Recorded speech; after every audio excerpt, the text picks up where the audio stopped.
Assalamualaikum warahmatullahi wabarakatuh. Perkenalkan, nama saya Hafizuddin dengan NIM 21650039. Di sini saya akan menjelaskan materi 1, Computer Security. Keamanan komputer. Mengapa dibutuhkan? Information Based Society menyebabkan nilai informasi menjadi sangat penting dan menuntut kemampuan untuk mengakses dan menyediakan informasi secara cepat dan akurat menjadi sangat esensial bagi sebuah perusahaan maupun personal. Infrastruktur jaringan komputer seperti LAN dan internet memungkinkan untuk menyediakan informasi secara cepat sekaligus membuka potensi adanya lubang keamanan atau security hole. Kejahatan komputer semakin meningkat karena aplikasi bisnis basis TI dan jaringan komputer meningkat, atau online banking, e-commerce, elektronik data interchange, desentralisasi server, transisi dari single vendor ke multi vendor, meningkatnya kemampuan attackers dan kurangnya kemampuan pengguna sistem, kesulitan penegak hukum dan adanya ketentuan yang pasti. Semakin kompleksnya sistem dan digunakan, semakin besarnya source kode program yang digunakan berhubungan dengan internet. Lanjut. Pengantar keamanan komputer. Keamanan komputer atau computer security adalah disiplin ilmu dan praktik untuk melindungi komputer, jaringan, dan sistem informasi dari ancaman dan serangan yang dilakukan oleh pihak yang tidak berwenang atau jahat. Keamanan komputer mencakup segala aspek yang berhubungan dengan proteksi terhadap penggunaan, penyebaran, dan manipulasi informasi digital. Lanjut. Prinsip dasar keamanan komputer. 1. Confidentiality atau kerahasiaan. Berarti menjaga kerahasiaan informasi dengan melakukan pembatasan hak akses seseorang yang paling umum dengan menggunakan enskripsi. Contoh, data-data yang harus dijaga kerahasiaannya seperti data-data yang sifatnya pribadi, nama, tanggal lahir, penyakit yang pernah diderita, nomor kartu kredit, nama ibu kandung, dan sebagainya. Data-data milik perusahaan ataupun perusahaan. 2. Integrity atau keaslian. Berarti menjamin bahwa data atau informasi yang dimiliki terjaga keasliannya, tidak berubah tanpa pemilik informasi atau integrity. Merujuk pada tingkat kepercayaan terhadap suatu informasi. Di dalam integrity terdapat dua mekanisme pengamanan, yaitu mekanisme preventif dan mekanisme detektif. 3. Availability atau ketersediaan. Berhubungan dengan ketersediaan informasi ketika dibutuhkan. Artinya, informasi harus selalu tersedia saat dibutuhkan oleh user dan dapat dengan cepat diakses. 4. Authentication atau autentikasi. Metode untuk menyatakan bahwa informasi betul-betul asli atau orang yang mengakses atau memberikan informasi adalah betul-betul orang yang dimaksud.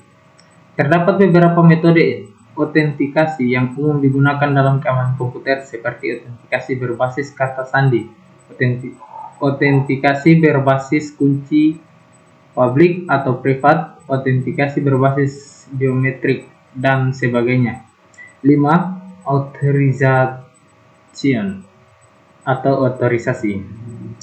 Memastikan bahwa pengguna hanya memiliki akses yang diperlukan untuk melakukan tugas mereka dan mencegah penggunaan yang tidak sah atau penyalahgunaan hak akses. Dengan memberikan hak akses yang tepat, sistem dapat mengontrol akses pengguna dan menjaga keamanan sumber daya dan informasi yang sensitif. 6. Non-repudiation atau tidak dapat dibantah.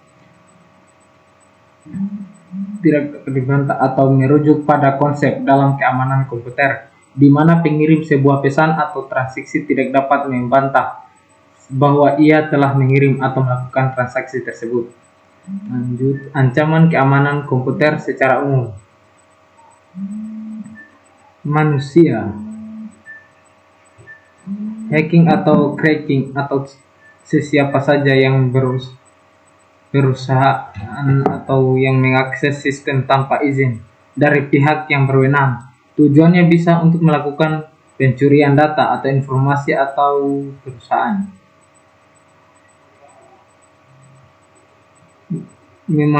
Memasukkan program ilegal seperti virus, worm, dan kemampuan user yang terbatas dalam menggunakan dan memelihara sistem secara rendahnya kesadaran akan keamanan sistem. Hardware failure. Tidak stabilnya sirkulasi listrik dalam jangka waktu panjang sehingga mengakibatkan kerusakan pada perangkat. Terjadi korsleting listrik yang dapat mengakibatkan terhentinya proses sistem atau bahkan kerusakan sistem. Segala macam bentuk gangguan fisik yang terdampak langsung maupun tak langsung terhadap perangkat. Software failure. Adanya kesalahan pada sistem operasi.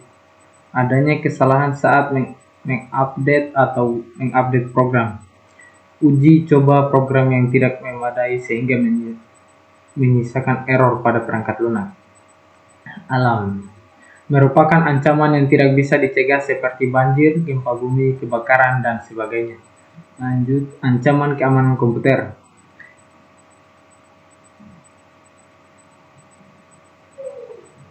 Keamanan yang bersifat fisik termasuk akses yang ke gedung peralatan dan media yang digunakan. Contoh, denial of service dilakukan misalnya dengan mematikan peralatan atau membanjiri saluran komunikasi dengan pesan-pesan yang dapat berisi apa saja karena yang diutamakan adalah banyaknya jumlah pesan. Word tracing atau hal-hal yang berhubungan dengan akses ke kabel atau komputer yang digunakan juga dapat dimasukkan ke dalam kelas ini. Synflood attack, di mana sistem host yang dituju dibanjiri oleh permintaan sehingga dia menjadi terlalu sibuk dan bahkan dapat mengakibatkan macetnya sistem atau hang. Keamanan yang berhubungan dengan orang atau personel. Identifikasi user, username, dan password. Profil risiko dari orang yang mempunyai akses pemakaian dan pengelola. Keamanan dari data dan media serta teknik komunikasi. Communication, enkripsi, firewall, dan VPN.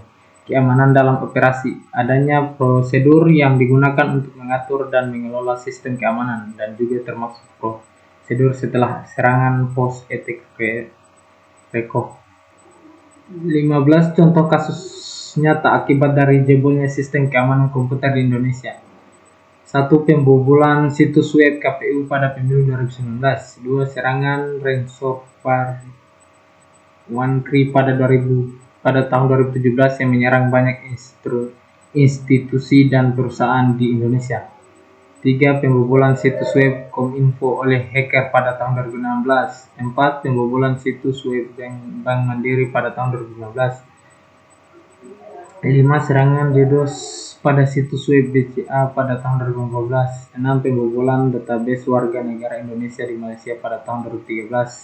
7. Pembobolan situs web PT Telkom pada tahun 2012. 8. Pembobolan situs web Universitas Gadjah Mada pada tahun 2011. 9. Serangan DDoS pada situs web pemerintahan Indonesia pada tahun 2010. 10. Serangan Trojan Stuxnet pada instalasi nuklir booster di Iran yang melibatkan perusahaan asal Indonesia pada tahun 2010. Serangan hacker ke situs web Mabes Polri tahun 2019. 12. Serangan hacker ke situs web Presiden Republik Indonesia pada tahun 2008. 13. Pembobolan situs web Kedubes Amerika Serikat di Indonesia pada tahun 2007. 14. Serangan virus I Love You pada tahun 2000. 15. Serangan virus Melissa pada tahun 1999. 7. Prinsip keamanan komputer. 1. Menetapkan kebijakan atau polisi keamanan yang baik sebagai dasar untuk desain sistem. 2. Perlakukan keamanan sebagai bagian integral dari keseluruhan sistem. 3. Penjelas batas keamanan fisik dan logi yang diatur oleh dokumen kebijakan keamanan. 4. Pastikan pengembang dilatih tentang cara pengembangan keamanan perangkat lunak. 5. Kurangi resiko ketinggian yang dapat diterima. 6. Asumsikan bahwa sistem internal tidak aman. 7. Identifikasi potensi penukaran antara pengguna risiko dengan meningkatnya penurunan biaya dalam aspek lain operasional. Lanjut, kerangka kerja keamanan informasi atau ISO 27001. Kerangka kerja keamanan informasi ISO 27001 adalah standar internasional yang mengatur praktik terbaik untuk mengelola keamanan informasi dalam sebuah perusahaan. Standar ini memberikan panduan untuk merancang, menerapkan, mengoperasikan, memonitor, memeriksa, memelihara, dan meningkatkan sistem manajemen keamanan informasi atau ISMS di perusahaan. ISMS adalah kependekatan dari Informasi Security Management System atau Sistem Manajemen Keamanan Informasi. ISM adalah kerangka kerja untuk mengelola keamanan informasi dalam suatu perusahaan, termasuk proses, kebijakan, prosedur, dan teknologi yang digunakan untuk mengidentifikasi, menganalisis, mengevaluasi, dan mengurangi risiko keamanan informasi. Lanjut. ISO 27001 memiliki 4 tahap utama dalam implementasi. 1. Inisiasi. Pada tahap ini perusahaan menentukan skop dari sistem manajemen keamanan informasi yang akan diterapkan, menetapkan tanggung jawab sumber daya dan persyaratan untuk melaksanakan ISMS. 2. Perencanaan. Pada tahap ini perusahaan menentukan risiko keamanan informasi yang harus diatasi, menentukan kontrol keamanan yang diperlukan, dan mempersiapkan dokumen-dokumen terkait ISMS. 3. Implementasi. Pada tahap ini perusahaan menerapkan kontrol keamanan yang telah ditetapkan, melaksanakan pelatihan dan kesadaran keamanan, dan mengevaluasi sistem secara berskala. 4. Evaluasi. Pada tahap ini perusahaan melakukan penilaian terhadap sistem manajemen keamanan informasi yang telah diterapkan, melakukan pengukuran kinerja dan aktivitas dari kontrol keamanan yang telah diterapkan, dan melakukan perbaikan dan peningkatan untuk memastikan bahwa ISMS selalu update. Thank you. Baik, itu saja yang dapat saya jelaskan. Lebih dan kurangnya saya mohon maaf. Bila itu hidayah. Assalamualaikum warahmatullahi wabarakatuh.